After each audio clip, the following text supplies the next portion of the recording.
Hey users, I'm here in the rapid prototyping session and we've got some new mocks to show you. So uh, lots of excitement here. So this is how we're starting to think about our SmartChat interface. And you can see here on the left we have a lot of our filters and toggles that I'll talk about in a second. And then here on the right is where the actual chatting is going to be happening. So to start, here at the top on the left, this is where you can toggle on or off chatting with public knowledge. So right now you can see that we have ChatGPT 3.5 selected. I could select GPT-4, Anthropic, Palm 2. Whichever one of these I select, I can only select one at a time, so it would kind of show like this purple one is right here as the selection, and then that would be the LLM that you're chatting with. Below that we have the private knowledge. So currently we're pretending that we're NASA using Storytel, and this is SmartChat with NASA's knowledge, which is also turned on. So this means that we're going to be chatting with all of our private knowledge. We have some groupings here. So I have this software dev group, which includes Stack Overflow and CSS. We have my tags that I've created, which include Acme, Toys R Us, Fruit Stand, Dell Technologies, and Stack Overflow. And then some of the AI generated concepts that just automatically get generated when I've uploaded some of my content. So just to be clear, these toggles here mean that we can kind of turn the hose on or off for each of these different sections. And I'll get into that more in a bit. Jordo, do you want to talk about sanitizing your chats with Sparkle AI? Sure. So we recently introduced Sparkle.ai, which is a way to sanitize data. And we heard from some users, I can't use AI in my company because my company has blocked OpenAI. It's just like a kibosh on all OpenAI usage at my company.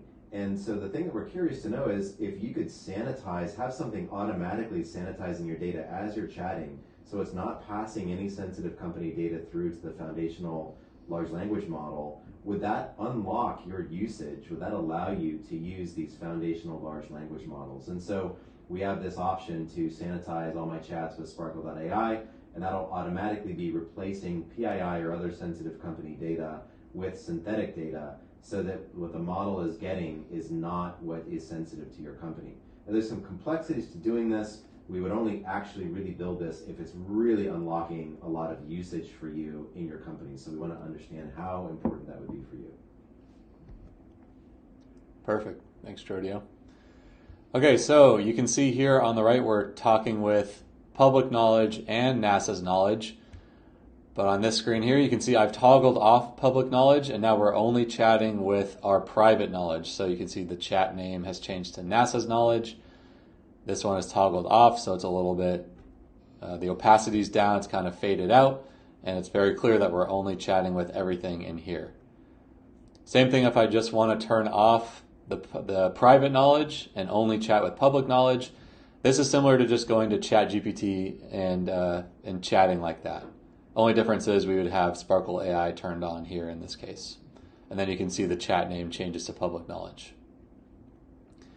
And Ryan, just to jump in, and I think you've already said this, but just to underline it for folks watching, we're all operating as if we are at NASA. So we're in NASA's view. We're all employees of NASA. So this isn't that like we're employees of Storytel and we want to know things about NASA. We're on the inside of NASA. That's our example company. Yep, exactly. Thanks for reiterating that. Okay, on the next screen here, I think we're going to start selecting some tags. Let me see. Yep, okay, so here's the screen I meant to show, and you can see I have public knowledge turned off, only private knowledge turned on here, but I've actually selected two of my tags here, Acme and Toys R Us, and you can see the chat has changed a little bit as well. So up here at the top, the title is multiple tags because I have multiple selected here. And you can actually just chat with these two tags selected. So I can kind of play around, maybe select a few other tags, kind of create the exact chat that I want. And when I feel like I have it exactly dialed in for the information that I want or the content I want to chat with, I can click this create a grouping button up here at the top. It'll show the tags I have selected, ask for a name. I'll click create. And then the tag I created was customers. So now within customers, I have Acme and Toys R Us, and this became its own grouping, its own chat right here. So hopefully that made sense. I kind of just figured out exactly which tags I wanted to chat with and then consolidated them all into one group. And now I always have access to this group whenever I come into the chat tab right here. And then we'll also have, a settings page for this tab or for this grouping, but I can get into that a little bit later. Ryan, something you just mentioned here, I imagine you're going to show this in a second or in a minute, but those tags are tags I've manually applied to all knowledge that is related to that. Maybe I've uploaded 20 customer interviews with Acme, and so I've tagged them all as Acme, and now I'm chatting with all the knowledge that is tagged as Acme and Toys R Us here. So all the knowledge that I've tagged as being relevant to those companies. Yep, exactly. Really good segue, actually, because now we're going to talk about tagging the documents that you've uploaded. So now I'm going down to the My Knowledge tab here on the left, and you can see I've uploaded, 4 documents, maybe 3 documents in a call or something like that. And I want to add a new tag to the selected document. So I'm going to select these 2 right here. And then up here you can see I can either add tags or delete. So I'm just going to click Add Tags. And that should be... Oh, you know what? 1 second here.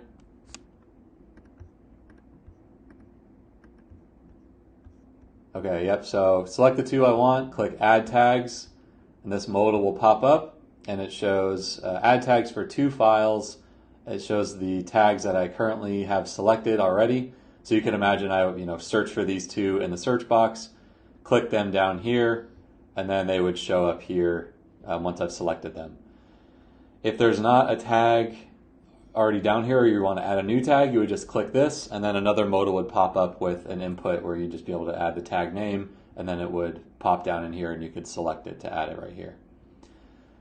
Once you have selected all the tags you want, you just click Save, and then those tags or those documents will be added to those tags. So the next time you chat with Acme or Toys R Us, or next time you chat with customers, because those 2 tags are included in this grouping, you'll be chatting with those 2 documents as well.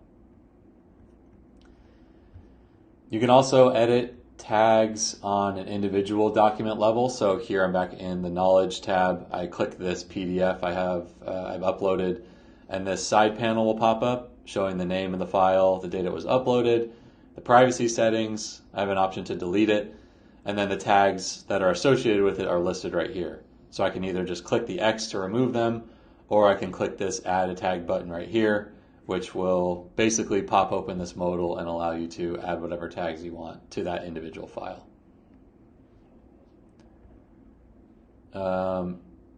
And that's the modal for creating a new tag. It just would be a name input like that. So you can imagine maybe I added a new tag just called tag. It would show up right here in the list of tags. Anything else to mention here on the screen? Oh, I guess one thing, Ryan, just to mention briefly here, we've got this privacy here, and the idea here is that I could have varying levels of access to these documents, whether it's just me, private to my organization, or it could be public to the world. And so, Ryan, I don't know if there's anything else, or if anybody wants to mention anything else about that. Nope, I think that's good.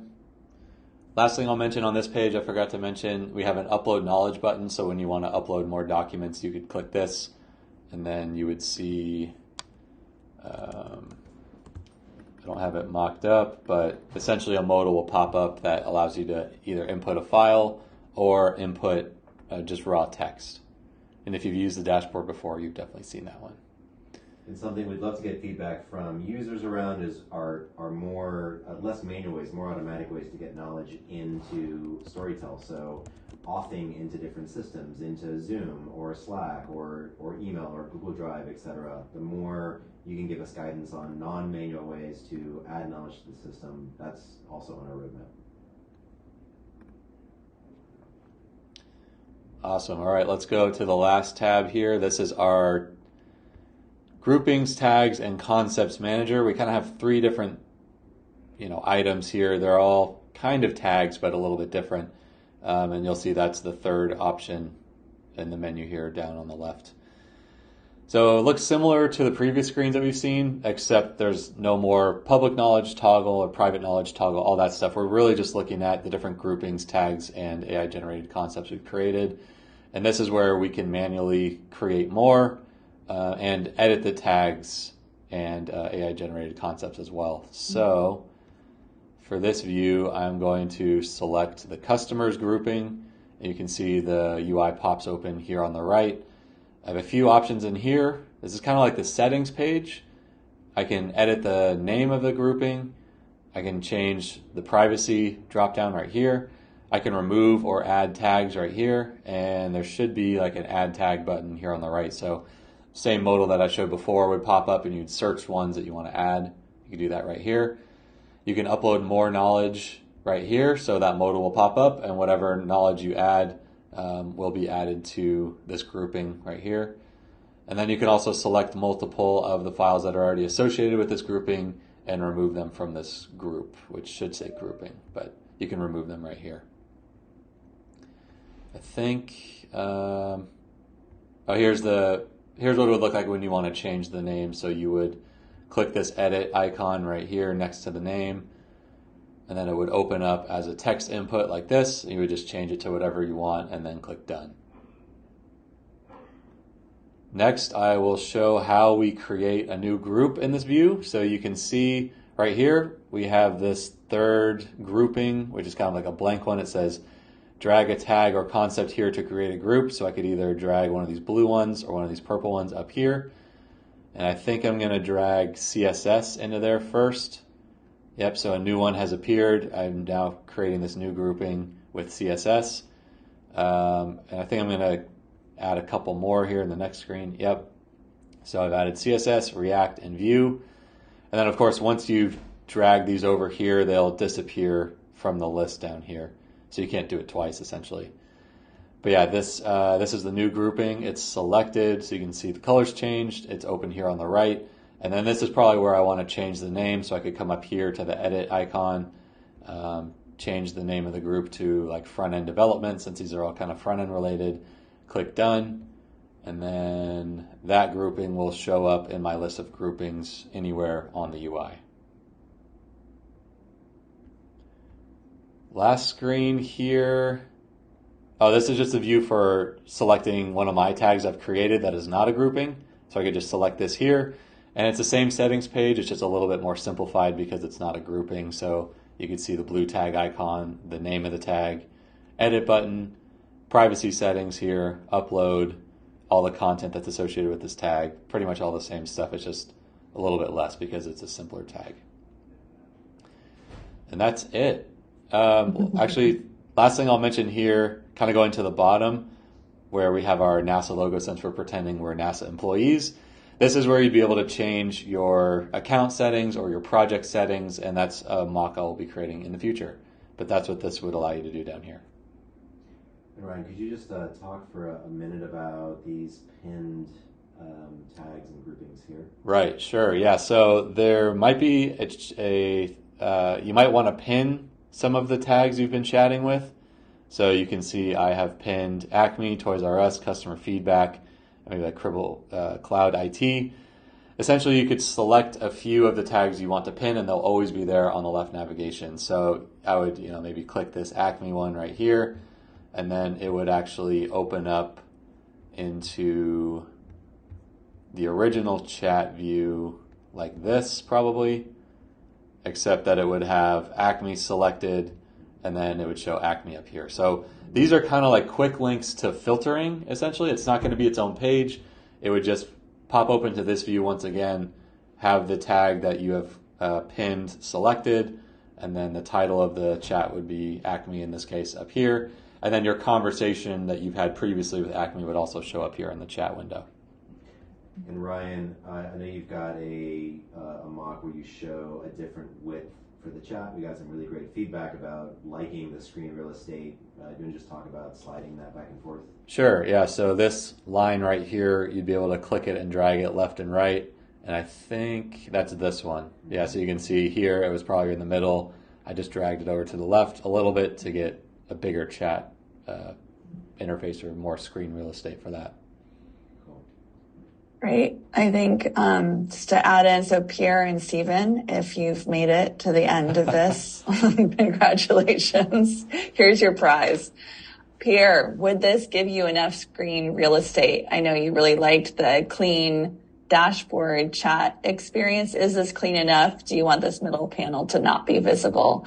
And I think both of you, but especially Stephen, you really spoke to a folder structure.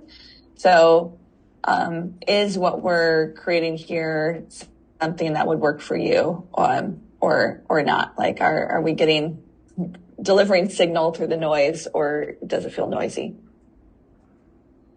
Yeah, and the magic word is bananas. So if you got to this point, put bananas in the comments, and then we'll know that you got here.